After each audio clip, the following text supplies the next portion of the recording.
안녕하세요. 예정대로였다면 다가오는 5월에 결혼식을 올렸을 20대 후반의 여자입니다. 2년을 만난 남자친구하고 한참 결혼 준비 다 해놓고 파혼을 하게 되었네요. 그래서 이렇게 제 이야기를 한번 해보려고 찾아왔습니다. 파혼을 했지만 후회가 남지는 않아요. 저희 어머니가 살아계셨다면 아마 잘했다고 칭찬을 해주셨을 겁니다. 저희 어머니께서 저 어릴 적의 병으로 일찍 세상을 떠나셨거든요. 제가 맨 처음 결혼 이야기를 꺼냈을 때 저희 아버지는 엄마 없이도 이렇게 훌륭하게 잘 자라줘서 고맙다며 눈물까지 보이셨어요.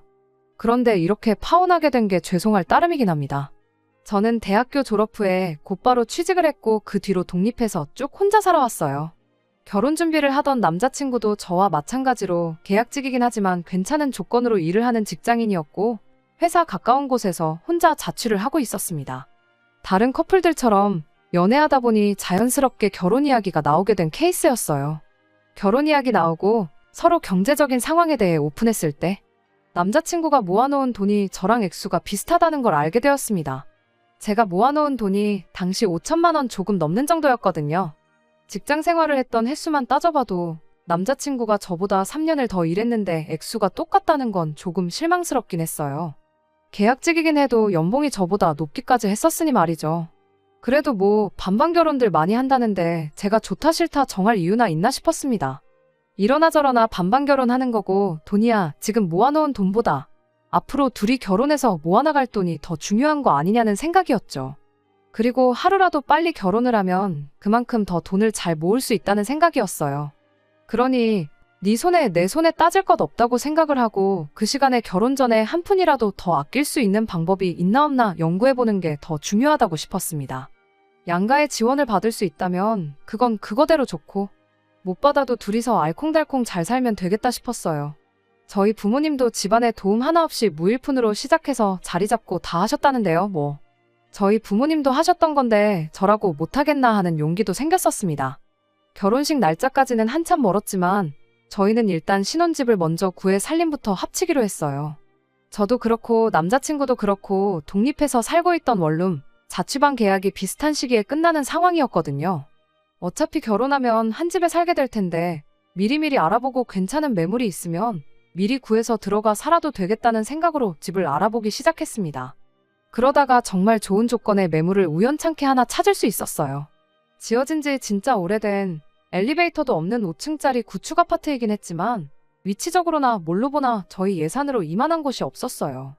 전 집주인분이 새로 계약한 아파트에 입주를 해야 하는 상황인데 살고 있던 집이 나가질 않고 있던 상황이었던 거죠.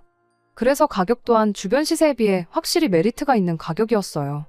남자친구가 일 때문에 시간을 내지 못해 저 혼자 먼저 그 집을 보고 왔는데 집이 워낙 안 나가서 수리해놓으면 잘 나간다는 이야기를 어디서 들어서 집주인분이 자기 돈 들여서 수리도 싹 다 해놓았더라고요. 집도 남향이라 햇살도 잘 들어오는 구조였고요. 대로변이 가까워서 주변 치안도 괜찮아 보였고 조금 오래되었다는 것 빼고는 신혼집으로 더할 나위 없이 좋아 보였습니다. 전 집주인분이 자기도 상황이 급박한 터라 지금 계약하고 잔금도 빨리 치러주면 도배랑 장판까지 싹 자비를 들여서 해주겠다 하는 바람에 저도 모르게 남자친구한테 의견을 물어보지도 않고 그날 곧바로 계약금을 걸어버렸어요. 집주인분께 가능하면 그날의 남자친구와 함께 다시 한번 방문해도 되냐고 양해를 구했습니다. 남자친구 퇴근하는 시간 맞춰서 이쪽으로 오라고 불러내 집 구경을 같이 한번 더 했어요. 남자친구도 집을 정말 마음에 들어하는 눈치였어요. 저 혼자 결정에 계약금을 걸어버린 걸 가지고 기분 나빠하지 않을까 걱정도 되었는데 남자친구가 오히려 저보다 더 마음에 들어하는 것 같아 참 다행이라고 생각했어요. 아무튼 집주인분 사정상 저희가 잔금을 빠르게 준비했어야 했는데 남자친구가 그제서야 저한테 그동안 자기 돈은 어머니가 관리를 해주고 있었다는 사실을 털어놓았습니다. 그 나이 먹도록 엄마한테 돈 관리를 맡겨야 하나 싶었지만 자기가 원할 때 돌려받을 수 있는 돈이라고 하니 대수롭지 않게 생각했어요. 그래서 언제까지 잔금을 치르기로 결정을 했고요. 그런데 막상 잔금 치르는 날이 다가오고 있는데 남자친구가 자기 돈은 그냥 두고 대출을 받아서 집을 먼저 구하는 게 어떻겠냐고 물어왔습니다. 돈이 있는데 왜 대출을 받자고 하는 거냐 물었더니 그 돈이 지금 묶여있는 상황이라고 하더라고요. 예비시모가 현재 그 돈을 당신 지인들 몇몇한테 빌려주고 거기서 나오는 이자를 받으면서 용돈벌이를 하고 계신 상황이라며. 그래서 그 돈을 당장 내놓으라기에 조금 그런 게 있다고요. 저는 그게 무슨 소리냐고 잘 이해가 안 간다고 말했었어요. 남자친구는 몇몇 분들이 당장 빌려간 그 돈을 마련할 방법이 없어 보인다고 하면서 그쪽 사람들 상황 이야기를 하더군요. 신용 확실한 사람들이고 못 받을 돈은 아니니 걱정하지 말라고 그러길래 제가 이해력이 딸려서 왜 그러는지 물어봤겠냐고. 어머님이 관리해주고 있어도 엄연히 그건 당신 돈이고 우리가 당장 필요한 돈인데 왜 어머님 지인분들 사정을 따져서 우리가 대출까지 받아서 이자를 감당해야 하느냐 되물었어요. 남자친구는 그래도 어머니가 그걸로 용돈도 벌고 하시는데 한 번에 그 돈을 돌려달라고 하기도 좀 그렇지 않냐며 사정 좀 봐달라는 거예요. 이자도 이자지만 뭐 남자친구 말대로 그 돈을 빠른 시일 내로 돌려받는다고 한들 대출 일찍 갚으면 중도상환 수수료도 내야 하잖아요. 그런 손해를 떠안으면서까지 남의 사정을 봐줄 이유가 전혀 없는 거 아니냐고 다시 물었더니 남자친구는 일이 이렇게 꼬인 건 미안한데 너한테는 아직 우리 엄마가 남이냐고 하면서 그 말이 서운하다고 하더라고요. 그렇다고 계약금까지 걸어놓은 상황에 또 위약금까지 물어내기도 그렇고 정말 그 집이 마음에 드는 데다가 조건도 좋았으니 고민이었어요. 다행히 이 상황을 알게 되신 저희 아버지께서 노후자금을 가지고 잔금을 대신 치러주셨습니다. 그렇게 하면 대출까지 받을 필요는 없었으니까요. 잔금 치르면서 도배 끝나고 나서 저도 딱제 원룸 계약이 끝난 덕분에 곧바로 그 집에 들어가서 먼저 살게 되었어요. 저희 아버지께서 자는 것만큼은 편한 데서 자야 한다고 침대를 하나 사주셨고요. 집 사는데 돈을 전부 다 써버린 관계로 잔금을 먼저 치르면서 남자친구한테는 한 달 내로 어머님한테 말씀드려서 그 돈을 받아오라고 했습니다. 남자친구는 여전히 서운한 듯 보였지만 한 달이면 충분히 정리될 것 같다고 괜히 일만 들어서 미안하다고 저한테 진심으로 사과를 해왔고요. 그런데 또 막상 거기서 한 달 반이 더 지났는데 남자친구는 돈의 디귿자도 꺼내지 않았어요. 먼저 말을 해주겠지 하고 기다렸다간 평생 가도 대답 한번 시원하게 못 들을 것 같아 제가 그냥 단도직입적으로 물어봤습니다. 남자친구는 대충 날씨가 좋다느니 하는 얼토당토하는 화제로 말을 돌리려고 했고요. 딱 봐도 어머님한테 말도 못 꺼냈구나 싶어서 이대로는 안 되겠다고 내가 어머님하고 직접 단판을 지어야겠다고 했어요. 그랬더니 그제서야 자기가 다시 한번 이야기해보겠다고 하는데 이젠 저도 봐줄 만큼 봐줬다 싶었고 그러면 당장 어머님한테 전화드려서 물어보라고 했죠. 그렇게까지 해야 하냐며 주저하던 남자친구는 제 고집을 이기지 못하고 결국 제 앞에서 예비 시어머니한테 전화를 드렸습니다. 예비 시어머니의 답변은 참으로도 어이가 없었고요. 저도 통화 내용을 들을 수 있게 스피커폰으로 전화를 하고 있었거든요. 당연히 예비 시어머니는 그 사실을 몰랐고요. 돈은 언제쯤 준비되냐는 남자친구의 물음에 예비 시모는 다짜고짜 화부터 내기 시작했어요. 잔금도 다 치렀다면서 대체 그 돈이 급하게 필요한 이유가 뭐냐면서 말이죠. 남자친구가 제가 옆에서 다 듣고 있다는 사실을 말해주고 싶어하는 표정이긴 했지만 제 눈치를 보느냐고 말해주지는 못하고 그래도 주기로 한 돈인데 빚지고 있는 기분이라 빨리 주고 싶다는 식으로 말을 이어갔어요. 예비 시어머니는 그 말에도 그쪽 집 노후자금으로 내줬다고 하지 않았냐, 그 또한 당장 필요한 돈도 아니지 않느냐면서 아버지라는 사람이 설마 그 딸한테 이자라도 받겠냐 하면서 최대한 그 돈을 당신이 가지고 있겠다고 나오더라고요. 막말에 가까운 예비시모 발언이 썩 유쾌하게 들리지는 않았습니다. 하마터면 제가 말 다 했냐고 따져 물을 뻔했으니까요. 예비시어머니 말 맞다나 저희 아버지께서 자식인 저한테 이자를 받기로 하고 그 돈을 해주신 건 아니에요. 아직 아버지께서 일도 하고 계셔서 당장 급한 돈도 아니었고요. 하지만 반대로 생각하면 예비시모도 자식 돈을 가지고 용돈벌이를 하고 있는 상황이잖아요. 자식이 자기 돈이 필요하다는데 당신이 얼마 돈 좀 벌겠다고 그 돈을 쥐고 놓지 않으려고 하는 모습이 참 뻔뻔하다고 느껴졌어요. 그리고 곧 결혼을 앞두고 있는데 언제까지 그 돈을 가지고 계시겠다는 건지 그냥 하루라도 빨리 돈을 돌려주시는 게 앞만 봐도 제일 좋은 방법이라는 생각밖에 들지 않았거든요. 예비 시어머니는 당신 할 말 다 하고 그냥 전화를 끊어버렸고 남자친구는 저한테 미안해 죽으려는 표정이었죠. 안 되겠다고 제가 직접 어머님하고 통화를 해보겠다고 했는데 남자친구가 제발 그것만은 참아달라고 저를 말렸습니다. 자기 어머니가 성격이 좀 괴팍한 게 있어서 한번 척지면 어지간해서는 풀지 않고 영원히 등 돌리고 지내는 분이시라며 곧 결혼 앞두고 있는데 돈 문제로 그렇게 다투면 우리 앞에 파혼 말고 기다리는 게 뭐가 있겠냐 하더라고요. 급한 대로 남자친구가 자취방 계약이 끝나면서 돌려받은 보증금으로 아버지한테 돈을 일부 갚았고 그 돈은 꼭 저희 결혼식 올리기 전까지 해서 갚아주겠다고 또 약속을 했습니다. 남자친구도 자취방 계약이 끝나면서 그 집에 들어와 살기 시작했어요. 결혼식 날짜를 최대한 늦게 잡은 건 이제 집은 생겼으니 혼수 등등 결혼식 비용 전반적인 걸 모으기 위함이었습니다. 당장 필요한 가전들은 중고시장에 올라온 저렴한 것들을 사오거나 마트에서 파는 제일 저렴한 물건들로 채워놓았고요. 14평의 방 2개짜리 집이었기에 일단 결혼식을 올리기 전까지는 각방을 쓰기로 했어요. 혼전동거에 대해서 주변에서 말이 많긴 했지만 예비 시어머니도 저희 아버지도 그 부분에 대해서는 크게 신경을 쓰지 않으셨어요. 오히려 먼저 같이 살아보는 게 좋다고 하셨고, 이렇게 된 지금 아무리 생각해봐도 같이 한 집에 잠깐 살았던 게 정말 잘 내린 결정이라고 생각합니다. 살림을 합치고부터 예비 시어머니는 당연한 듯 저희 집에 찾아오기 시작했어요. 몇 번 다녀간 뒤부터는 아예 집 비밀번호를 알려달라고 대놓고 물어오더군요. 말로는 제가 어머니가 없으니까 당신이 제 어머니 같은 사람이 되어주고 싶어서 그런다고 하더군요. 이따금씩 아들 집에 들러서 저녁 식사도 같이 하고 그러면 얼마나 좋냐고요. 일하느라 바쁜 저희들 대신에 회사에 있을 시간에 들러서 우렁각시 마냥 집안일도 해주고 그러고 싶으시다는 거예요. 솔직히 그런 말들이 하나도 감동적이지 않았고 와닿는 것도 없었어요. 만약 저희 어머니가 살아계셨다고 해도 저렇게 말도 없이 불쑥 집에 찾아오면 정말 싫었을 거예요. 비밀번호도 아예 궁금해하지도조차 않으셨을 테고요. 만에 하나 비밀번호를 알려달라고 하셨다 할지라도 저는 알려드리지 않았을 겁니다. 애초에 돌아가신 저희 어머니를 대신해서라는 말부터가 믿을 수가 없었지요. 잔금 치를 때만 해도 네 돈 내 돈 하셨던 분이고 굳이 저한테 있어서 어머니 같은 사람이 돼주고 싶다는 분이 100% 제 돈과 저희 아버지 돈으로 산 집을 아들 집이라고 콕 집어서 말하는 것만 봐도 뻔하잖아요. 그래서 이 집 비밀번호는 저희 아버지도 모르시고 앞으로 알려드릴 생각 없다고 단호하게 거절했어요. 아예 집이 정확히 어디 있는지 주소조차 모르신다고요. 제 대답에 예비 시어머니는 대수롭지 않게 그러냐 알겠다고 대답했지만 정작 그렇게 포기한 척하고 돌아가서는 누가 이기나 보자는 식으로 나왔습니다. 밤낮을 가리지 않고 저희 집을 찾아와 초인종을 눌러대기 시작했으니까요. 어쩔 때는 밤 11시가 넘어서 찾아온 적도 있었고요. 그런 식으로 계속해서 괴롭히기 시작하니 정말 문 앞에서 인기척만 느껴져도 온몸의 신경이 곤두설 정도로 예민해지더라고요. 그렇게 몇 날 며칠을 시달리다 결국 제가 항복을 했어요. 내 집에서 잠도 편하게 못 자겠고 스트레스 받는 걸 견딜 수가 없었거든요.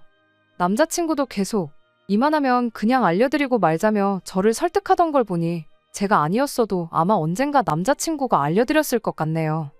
아무튼 비밀번호를 알게 된 예비 시어머니가 했던 말 중에 저희 일하고 있는 사이에 집에 들러서 밥도 해놓고 집 정리도 해주고 그러겠다던 그 말이 지켜진 적은 단 한 번도 없었습니다.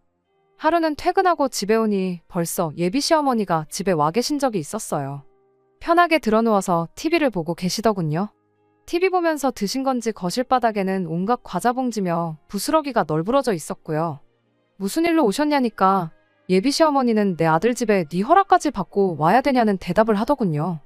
우리 집 TV가 당신 집에 있는 것보다 화질도 선명하고 화면도 커서 TV 보는 맛이 나니까 온 거라고 하대요? 앞으로 TV 보고 싶을 땐 여기 와서 보겠다고 대놓고 통보까지 하면서요. 원래는 저희들 퇴근하기 전에 가려고 했는데 시간이 벌써 이렇게 됐다며 이참에 저녁도 먹고 가야겠다고 저보고 아들 퇴근 시간 맞춰서 밥도 준비하라고 하더라고요. 이미 예상은 했지만 저한테 했던 말들이 비밀번호 하나 받아내겠다고 꺼낸 개수작에 불과했던 거였어요. 고작 이딴 이유로 돌아가신 저희 어머니까지 걸고 넘어지면서 비밀번호를 물어봤다는 게 가증스럽기 짝이 없었습니다. 방에 들어가서 옷을 갈아입고 있었는데 몇 번을 생각해봐도 화가 가라앉지 않더라고요. 한마디 해야 하나 말아야 하나 고민하던 찰나에 타이밍 좋게 남자친구가 퇴근해서 집에 돌아왔어요. 방문 너머로 남자친구가 여긴 어쩐 일로 오셨냐고 묻는 소리가 들려왔는데 예비 시모는 저한테 했던 대답 그대로 TV가 화면이 크고 보기 편해서 왔다고 대답을 해왔습니다. 남자친구 입에서 그런 이유로 오실 거면 오지 마시라는 대답을 기대한 제가 바보였어요. 남자친구는 그렇냐고 하면서 아직 소파를 안 샀는데 소파부터 하나 사야겠다며 자기 어머니 편하게 TV 볼 환경을 만들어줄 생각밖에 없어 보였거든요. 식사는 배달 음식 시켜서 대충 먹었어요. 주중에는 일 때문에 저나 남자친구나 지쳐있던 상황이다 보니 식사는 되도록 간편하게 때웠거든요. 밥을 어떻게 차려주길래 먹을 게 없어서 배달을 시키냐는 예비시모 잔소리가 있었지만 한 귀로 흘리고 한 귀로 넘겼어요. 식사 준비 똑바로 안 한 네 잘못이라며 저보고 시키라고 했지만 남자친구가 분위기가 험악해지는 걸 감지하고는 자기가 쏘겠다며 상황을 정리했고요. 밥 먹는 내내도 분위기는 안 좋았고 예비 시어머니도 TV도 볼 만큼 보고 밥도 먹어서 배도 불렀는지 이만 가보겠다며 그제서야 집에 돌아갔고요. 평소보다 심하긴 했지만 그날따라 이 상황들이 너무 지치더라고요. 결혼 전에도 이 정도면 결혼 후에는 어떻게 되겠나 싶고 머릿속에 많은 고민이 오고 가기 시작했어요. 괜히 남자친구랑 있어봐야 싸움만 하겠다 싶어서 먼저 쉬겠다고 방으로 들어갔는데 남자친구가 방으로 따라 들어오더라고요. 그때까지만 해도 남자친구가 제 고충을 이해하고 사과를 하러 왔구나 생각했어요. 그래도 미안하다는 말 한마디 들으면 그날 예비시모랑 있던 일은 있고 남자친구와 허심탄회하게 앞으로에 대해서 상의를 해볼까 하는 생각이었습니다. 하지만 남자친구는 그런 제 기대를 다 무시하고 대뜸 우리 집 TV를 떼서 엄마 집에 설치해주면 어떻겠냐고 하더라고요. 어차피 우리가 TV를 잘 보는 사람들도 아니고 보고 싶은 거 있으면 핸드폰으로 보면 되는 거 아니냐고요. 막말로 우리 집 TV가 몇백만 원 하는 대기업 TV도 아니고 그냥 마트에서 파는 제일 싸구려 TV 아니겠냐고. 이참에 싸구려 TV 하나 포기하고 생색 좀 내면서 엄마한테 점수 좀 따면 되는 거 아니냐대요. 어머니 와 계시는 거 별로 탐탁치 않아 하는 거 오늘 제 반응만 봐도 잘 알겠다며. 그러면 우리 집 TV를 가져다가 엄마 집에 설치해주면 어머니도 이렇게 TV 보러 빈집에 들락거릴 일도 없을 테고 그러면 너는 엄마가 안 와서 좋고 어머니도 좋은 TV 하나 생기는 거니까 좋은 거 아니냐고. 둘이 서로 윈윈하는 거라며 말도 안 되는 궤변을 늘어놓기 시작했습니다. 그 말을 들으니 그날 하루는 물론이고 이전부터 참아왔던 것들이 한 번에 다 터져버리더라고요. 좋게 풀고 넘어갈 생각은 이미 진작에 사라지고 없었고요. 그게 당신 어머니만 좋은 거지 어딜 봐서 서로 좋은 거냐고요. 그리고 자꾸 우리 집 TV, 우리 집 하지 말라고 했어요. 막말로 이 집에 네 돈 들어간 게 뭐가 있다고. 내 집을 두고 왜 자꾸 우리 집 꺼리느냐고요. TV 하나 놓아드린다고 안 오실 분이었으면 진작에 안 오셨을 거 아니냐고. 그리고 네 돈으로 이자 받아서 용돈 벌고 계시지 않냐. 벌써 그때부터 몇 달이 지났는데 그 돈으로는 대체 뭐 했길래 마트에서 파는 싸구려 TV 하나 장만 못하고 결혼도 안 한 예비 며느리 집까지 쳐들어와서 시어머니 대접을 받으려고 하냐고 쏘아붙였습니다. 다음번에는 에어컨이 시원해서 좋다. 침대가 편해서 좋다 하면서 내 집 살림 다 어머니한테 가져다 바치고 그때가 돼서 못 오게 할 거냐고. 저는 그렇게는 못하겠고 이제 더는 못 참겠다고 한마디 했어요. 살림살이 가져다 바칠 생각하기 전에 그냥 깔끔하게 전화 한 통 드려서 그만 좀 오시라고. 이대로 가다간 결혼하기 전에 파혼당할 판이다 한마디 해주는 게 뭐 그렇게 어려운 일이냐 따졌네요. 저도 말이 조금 심하긴 했지만 여태껏 반년 가까운 시간 동안 좋게 넘어가서 좋은 꼴 본 적이 단 한 번도 없으니 이 정도면 충분히 설명이 되었을 거라 생각했는데 남자친구는 오히려 저한테 화를 내더군요. 연애하는 동안 한 번도 다툰 적이 없었는데 그동안 자기도 불만이 많았다면서 기분 나빴던 일들을 늘어놓더라고요. 돈을 준다고 하는데도 뭐 우리 엄마가 내 돈 떼먹을 것처럼 말했다던 것부터 비밀번호 그거 알려드리는 게 뭐가 어려운 일이라고 지은 지 30년도 더 된 아파트 가지고 그렇게 생색이냐면서 말이죠. 시어머니랑 사이가 안 좋으면 어떻게 잘 지내볼 생각부터 해야지. 며느리가 돼서 어떻게 연 끊을 생각부터 하냐고 입에 개거품을 무는데 그쯤 되니까 오히려 마음이 홀가분해졌어요. 그래서 제가 남자친구한테 무슨 말 하는지 알겠다고. 그럼 얼른 가서 TV부터 설치해드리고 오라고 했습니다. 제가 자포자기한 걸 남자친구는 자기가 저랑 말싸움을 해서 이긴 거라 생각이라도 했는지 이내 표정이 싱글벙글해서는 TV 달아주고 엄마한테도 잘 말씀드리고 오겠다고 하더라고요. 남자친구가 TV 가지고 지 엄마 집으로 출발한 순간에 저도 행동을 시작했어요. 남자친구 짐이라고 해봐야 옷가지 몇 개에 지 돈 들여서 이 집에 가져온 거라고는 혼자 자취할 때부터 쓰던 옷걸이 몇 개가 전부였네요. 여행 가방이라도 있다면 거기다 담아줬겠는데 마땅한 게 없어서 커다란 쓰레기 봉투에다가 차곡차곡 담아줬어요. 현관문 밖에다 내놓으면서 이것도 가지고 가라고 대문짝만하게 써놓고 집 비밀번호도 바꿔버렸습니다. 아니나 다를까 몇 시간 지나니까 남자친구가 집으로 돌아왔어요. 밖에 놓여있는 쓰레기 봉투를 봤는지 비밀번호를 두들기기 시작하더라고요. 진작에 바꿔놓았는데 문이 열릴 리가 없었죠. 이제 이 집 근처에 얼씬도 할 일이 없는데 이웃들한테 그런 모습 들키면 쪽팔릴 것 같다는 생각이라도 한 건지 문 앞에서 모기만한 목소리로 문 좀 열어보라고 왜 그러냐고 대화 좀 하자고 빌기 시작하대요. 저는 문 앞에 서서 앞으로 볼 일 없으니까 경찰 부르기 전에 썩 꺼지라고 했죠. 혹시나 큰 소리라도 나서 늦은 시간에 이웃들한테 민폐를 끼칠 수도 있으니까 대꾸 정도는 해줬어요. 경찰 부른다는 소리에 놀라기라도 했는지 이내 바깥이 조용해졌어요. 한참 더 지나서 살짝 문 열어보니 쓰레기 봉투에 담아놓은 자기 짐도 챙겨서 사라졌더라고요. 이제 두 다리 뻗고 자면 되겠다 싶어서 방으로 돌아왔어요. 머릿속은 복잡했지만 마음 하나만큼은 후련했어요. 그런데 벼랑간 문을 두들기는 소리가 나더라고요. 남자친구 성격에 그 정도 깡은 없을 것 같고 보나마나 집에 가서 엄마한테 일러 바치고 엄마 모시고 집에 다시 쳐들어왔구나 하는 생각이 들었어요. 아니나 다를까 예비시모 목소리가 우렁차게 들리더라고요. 이젠 진짜 이웃들한테 민폐가 되겠다 싶어서 하는 수 없이 문 열어주고 집 안으로 들어오게 해줬습니다. 예비시모는 들어오자마자 다짜고짜 제 머리채부터 잡으려고 하더라고요. 가뿐하게 피해주고 이게 뭐하는 짓이냐고, 진짜 경찰을 불러야 정신 차릴 거냐고 한마디 더 해줬어요. 집에 들어오게 해준 것도 괜히 이웃들 피해가게 하기 싫어서 문 열어준 거니까 뭐 대화로 풀어볼 생각일랑 그런 착각 같은 거 하지 말라고 했습니다. 파혼하겠다는 거야 지금 상황만 봐도 충분히 알았을 테니 그만하고 내 집에 나가주시라 한마디 해줬죠. 예비 시어머니는 내 아들 집에 들어왔는데 경찰은 무슨 경찰이냐며 큰 소리를 치기 시작했어요. 경찰 한번 불러보라고, 며느리가 시어머니한테 이렇게 하고 있으면 경찰도 너부터 잡아가지 나를 잡아가겠냐며 고래고래 소리를 치길래 아직도 정신 못 차리고 아들 집 타령을 하고 있냐고 한마디 해줬습니다. 이 집에 당신 아들 돈 들어간 게 뭐가 있다고 내 집을 자꾸 아들 집이라고 하느냐고, 아주 엄마랑 아들이랑 똑같다고 힘껏 비웃어주니 예비시모가 부들거리면서 다시 제 머리채를 잡으려고 달려들더라고요. 옆으로 살짝 피했더니 자기 힘을 못 이겨서 그대로 바닥에 고꾸라지는데 그제서야 남자친구도 저보고 이게 뭐하는 짓이냐며 소리를 치대요? 뭐하는 짓이긴 뭐하는 짓이겠냐고 당장 니네 엄마 데리고 내 집에서 나가라고 소리쳤어요. TV 가져간 건 네 잘난 자취방 빼서 가져온 보증금에 몇 달 이 집에서 살았던 거 월세 낸 거라고 생각하고 그만 꺼지라고 남자친구에게도 한마디 해줬어요. 바닥에 고꾸라져 있던 예비시모가 일어나서 다시 또 제 머리채를 잡길래 저도 에라 모르겠다 싶어서 그 길로 예비시모 머리채를 붙잡아 버렸습니다. 힘으로 하면 누가 무서워할 줄 알았나 봐요. 남자친구가 아연실색해서는 자기 엄마 뜯어말리고 이대로 있다가는 더 험한 꼴 당하겠다 싶었는지 나중에 다시 이야기하자고 하고는 그제서야 내 집에서 나갔어요. 그 뒤로 남자친구한테서 몇 번 연락이 오긴 했지만 싹 다 무시해버렸어요. 답답했는지 저한테 문자를 다 보냈는데 이제 와서 다 늦었다는 것도 모르는지 잘하겠다. 어머니는 우리 집 근처에도 못 오게 하겠다는 후회만 섞인 반성문을 써서 보냈더라고요.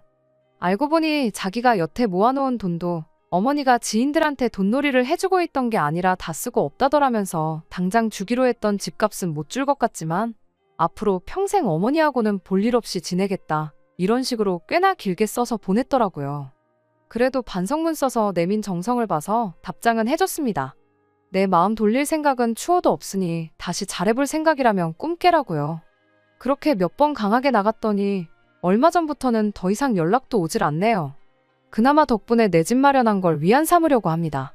아직 아버지한테 빌린 돈은 앞으로 제가 갚아야 할 돈이긴 하지만 요새 힘든 부동산 상황 속에서도 재개발 소식에 집값이라고 조금 오른 상황이라서 갚을 돈만큼은 아니지만 투자라고 생각하면 조금 이득을 봤으니까요.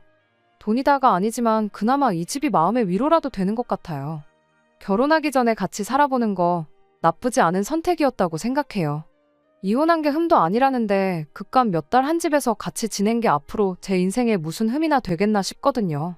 이걸 저희 일부라고 받아들이고 진짜로 저를 위해주고 아껴주는 사람을 만나면 되는 일 아니겠어요? 결혼 전에 동거했다는 눈치가 무서워서 그냥 결혼을 해버렸다면 아마 100% 이혼했을 거고 그걸로 더 눈치 보고 살았을 거예요. 이혼보다 깔끔한 파혼이 100번 낫죠. 끝까지 들어주셔서 감사합니다. 오늘의 사연은 여기까지입니다. 구독과 좋아요, 알람 설정 부탁드리고 더 좋은 사연으로 다시 찾아뵙겠습니다. 감사합니다.